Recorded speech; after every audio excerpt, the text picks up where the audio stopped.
بسم اللہ الرحمن الرحیم۔ السلام علیکم ورحمۃ اللہ وبرکاتہ۔ میں ہوں دعا سارہ اور آپ دیکھ رہے ہیں مائی یوٹیوب چینل دعا سارہ 999۔ آج ہم بات کریں گے زکوٰۃ کے حوالے سے کہ زکوٰۃ کیا ہے، اس کا مقصد کیا ہے اور زکوٰۃ کن لوگوں پر فرض ہے۔ عملی نیکی میں اصل شے ہے ہمدردی۔ ہمدردی میں مال خرچ کرنا اور اس کے لیے ستون ہے زکوٰۃ۔ کم سے کم یہ 2.5% ہے، اوبلیگیٹری ہے، فرض ہے، لازم ہے۔ لیکن مقصد کیا ہے کہ جنہوں نے یہ سمجھا کہ بس یہی 2.5% زکوٰۃ ہی ہمارے ذمہ ہے تو وہ بڑے مغالطے میں ہیں۔ رسول اللہ صلی اللہ علیہ وسلم نے ایک آیت مبارکہ تلاوت فرمایا وَآتَ الْمَالَ عَلَىٰ حُبِّهِ ذَوِي الْقُرْبَىٰ وَالْيَتَامَىٰ وَالْمَسَاكِينَ وَابْنِ السَّبِيلِ وَالسَّائِلِينَ وَفِي الرِّقَابِ، اور پھر ارشاد فرمایا وَأَقِیمُوا الصَّلَاةَ وَآتُوا الزَّکَاةَ۔ یہاں آتوا الزکاۃ تو ہے ہی، اس سے پہلے جو آ رہا ہے یہ سرپلس ہے، اس سے آگے کی بات ہے یہ ایڈیشنل ہے۔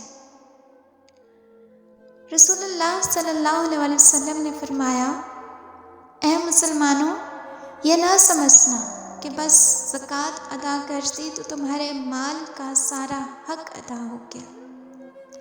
تمہارے اموال میں حق ہے اللہ کا، زکوٰۃ کے علاوہ بھی۔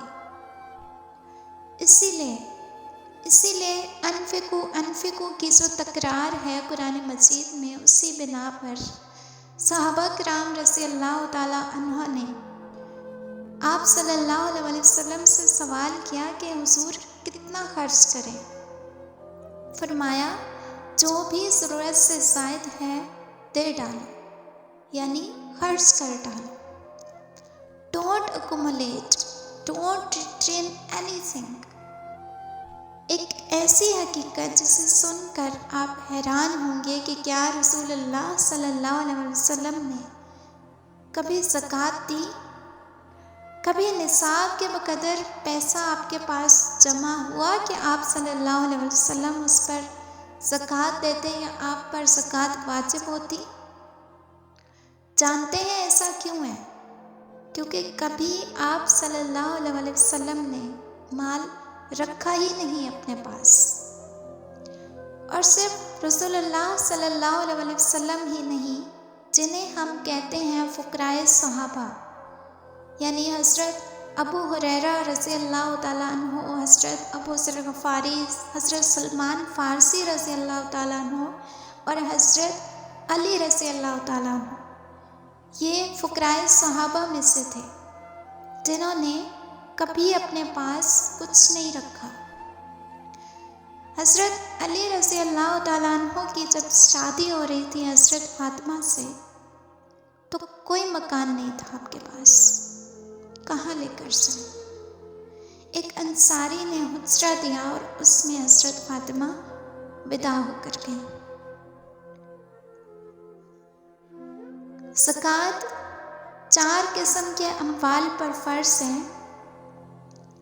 سائمہ جانوروں پر، سائمہ کے معنی وہ جانور ہیں جو سال کا اکثر حصہ باہر چر کے گزارا کرتے ہیں، یعنی گھر میں نہیں کھاتے، گھر پہ نہیں پلتے۔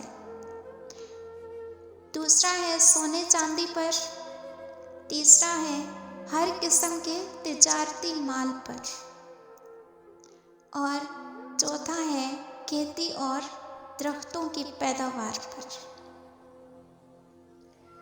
ایک واقعہ آتا ہے کہ حضور پاک صلی اللہ علیہ وسلم کو کئی وقت کا فاقہ تھا۔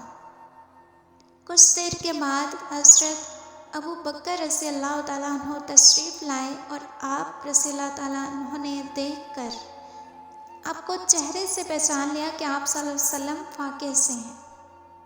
پھر حضرت عمر رضی اللہ تعالیٰ عنہ آئے اور دیکھ کر پہچان گئے کہ آپ صلی اللہ علیہ وسلم فاقے سے ہیں۔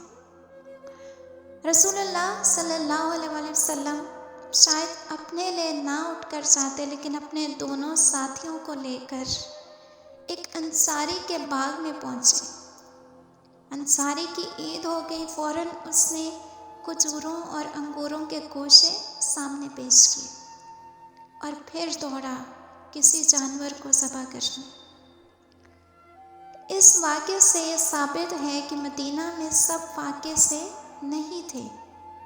کچھ لوگ تھے ایسے کہ جن کے پاس مال تھا، لیکن جبراً آپ صلی اللہ علیہ وسلم نے کسی سے کچھ نہیں لیا۔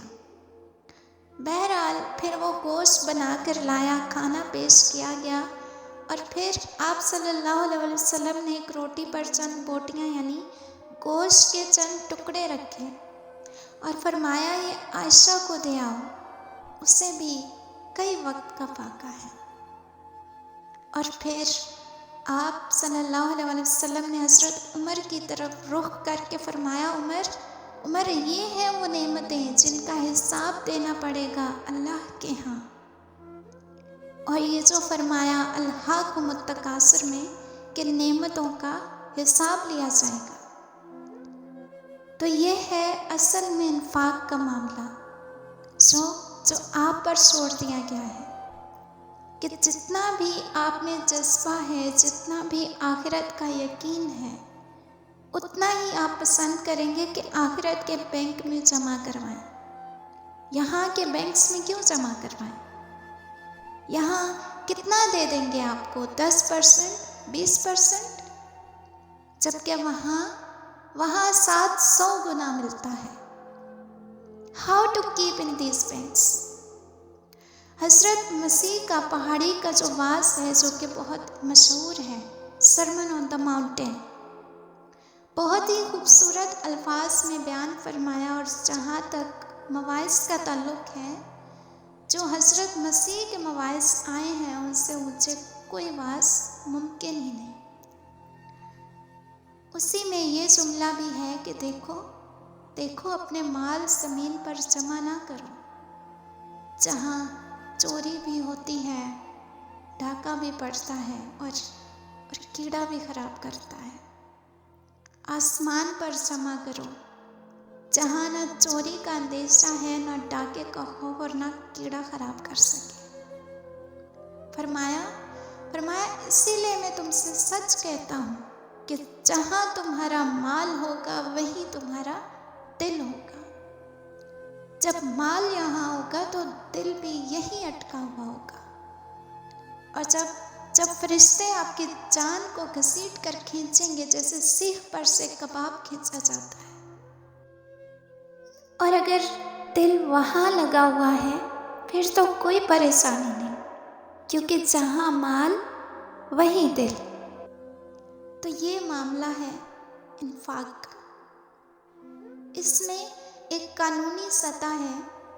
قانونی سطح یہ کہ حلال ذریعہ ہو، حرام نہ ہو، سود نہ ہو، جوا نہ ہو، فحاشی کو ذریعہ معاش نہ بنایا جائے، منشیات کو ذریعہ نہ بنایا جائے کمائی کا، اور جو بھی آپ کے پاس ہے اگر آپ نصاب کی سطح پر آ گئے تو 2.5% زکوٰۃ دے دیں۔ قانون اس سے آگے آپ سے مطالبہ نہیں کرے گا۔ اگرچہ فقہاء نے یہ فتویٰ دیا ہے کہ اگر کسی وقت جو فقراء ہیں ان کی ضرورتیں اگر زکوٰۃ سے پوری نہ ہو سکے تو اس وقت کا امام یا خلیفہ جو ہے وہ زبردستی یا رضامندی کے ساتھ مال میں سے مزید دلا سکتا ہے، یعنی زکوٰۃ کے علاوہ۔ لیکن رسول اللہ صلی اللہ علیہ وسلم کا کمال یہ ہے کہ جو انقلابی تحریک تھی اس میں بھی آپ صلی اللہ علیہ وسلم نے کبھی جبر سے کام نہیں لیا۔ قانون یہی ہے کہ حلال کماؤ، جب ایک حد سے زائد کمانے لگو تو زکوٰۃ دو، اللہ کی راہ میں خرچ کرو۔ خرچ کرنا چاہیں تو کریں، نہیں تو اپنے پاس رکھیں۔ قانون اس سے زیادہ آپ کو پابند نہیں کرے گا، کیونکہ اسلام نے کبھی بھی آپ پر جبر نہیں کیا۔ امید کرتی ہوں میری اس ویڈیو سے کوئی نہ کوئی انڈرسٹینڈنگ ضرور ملی ہوگی۔ میرے واسطے دعا کیجیے گا۔ جزاک اللہ۔